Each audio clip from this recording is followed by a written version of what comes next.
Hi, I'm Heather, a homeschool mama of 3. Today we're going to talk about how I plan out our days homeschooling with 3 children. I'll go into the actual curricula I use in a separate video, but this is just how I plan each of our days. First of all, this is what a planned day actually looks like when I'm done.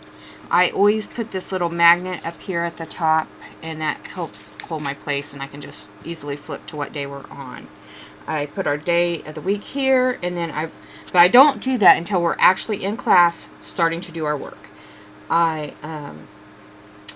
Every day we do daily text as a family in a circle time type way. And so I always put that there, and then after we've done it, I put a little synopsis of what the text was about.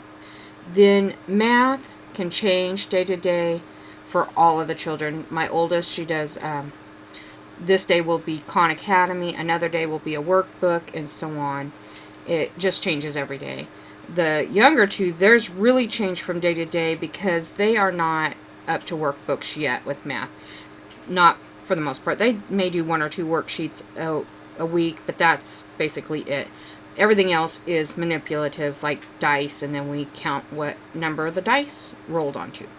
So anyway, I have a rhythm that I go with. On Mondays, Wednesdays, and Fridays, we do pathway readers and CLE and just Mondays we do a dictionary lesson, how to use the dictionary and be doing good with that. My younger daughter here, we do 100 easy lessons every day. But again, how we rotate with our secular reading will be like Toad and Frog Monday, and that'll be every Monday until we get through all the Toad and Frog stories. And then on Tuesdays is a Listen to God page out of the little brochure we have. And that'll be, every Tuesday until we get through that brochure. And then on Wednesdays, it'll be a little jewel book, which is usually some kind of small book that focuses on some kind of moral values. And then we have a Bible study. We also have Bible story every single day with the younger children. And on like that. Thursdays are Richard Scary stories until we're all through with all of those.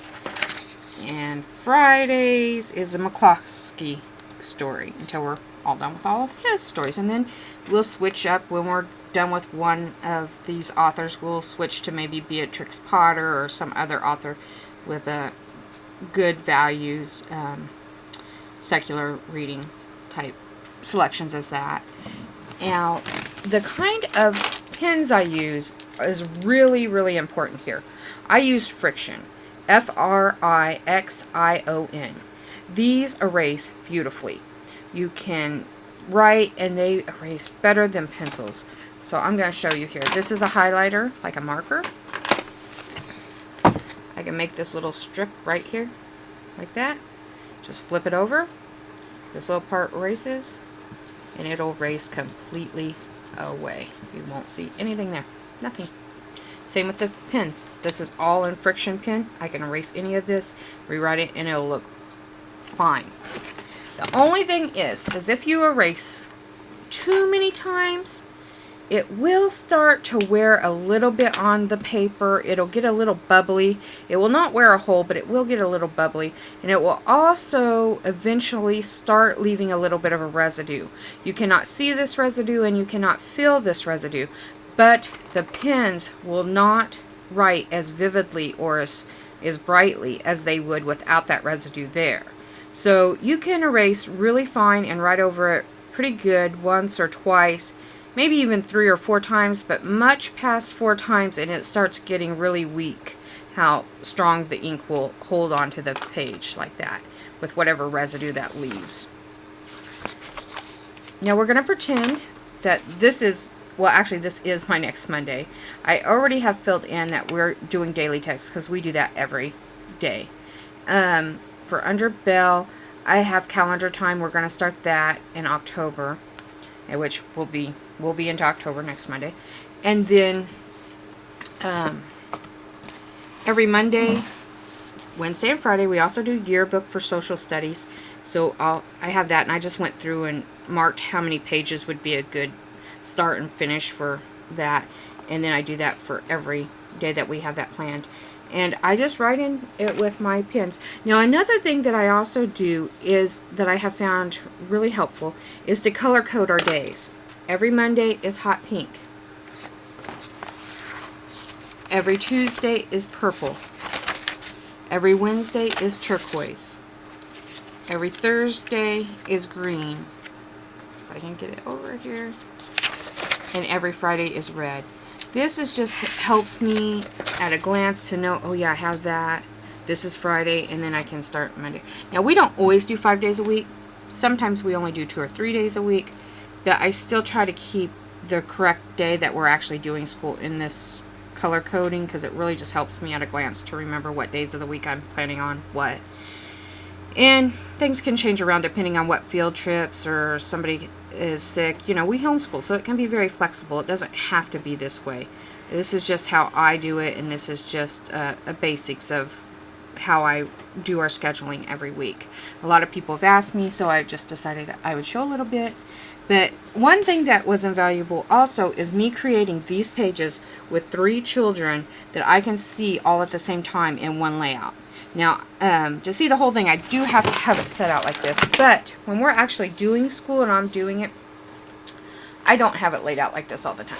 I usually have it like this.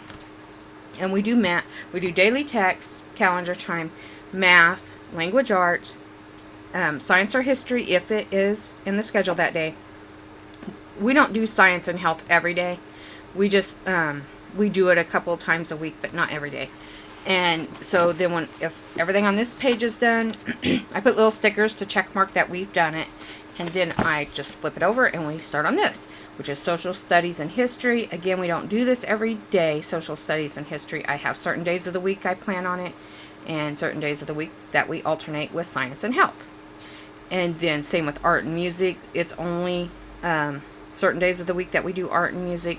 Well, we do music Monday, Wednesday, Friday, and art Tuesday and Thursday. And we alternate them. Again, if there's an illness come up or a field trip, then, you know, this may not be the exact schedule that we go by. But that's our basic routine. And then Bible is every day. And then how I did this is Leela, my oldest, is on a different schedule, or not schedule, but rather curricula, because she's older. So hers is more intense than the little guys. The little ones, they have a less intense one, although they are usually still in the room when we're doing this. So they still glean a little bit from this stuff. But I try to tone down things when we come down here to what I talk to them about.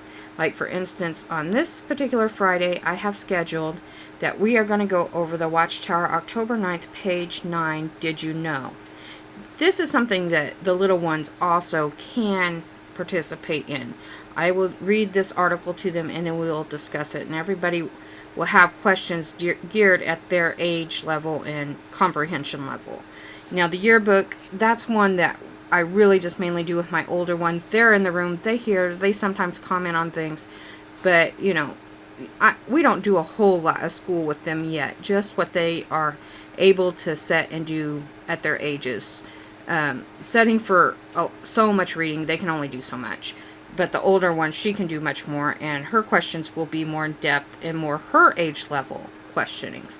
And she does participate in the daily yearbook reading much more than these two. These two, as they get older, they will progress as well into more in-depth things.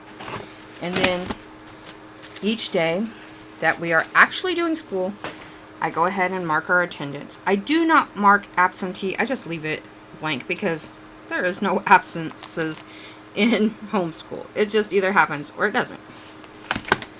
And that is basically how I do this. Again, I'm going to go more in depth with our actual curricula in another video. And I hope this video was helpful in maybe giving you ideas on how you can plan multiple children homeschooling in your home. And hopefully this has helped you. And if you really liked it, please like my video and share it with others. Until next time, see you later.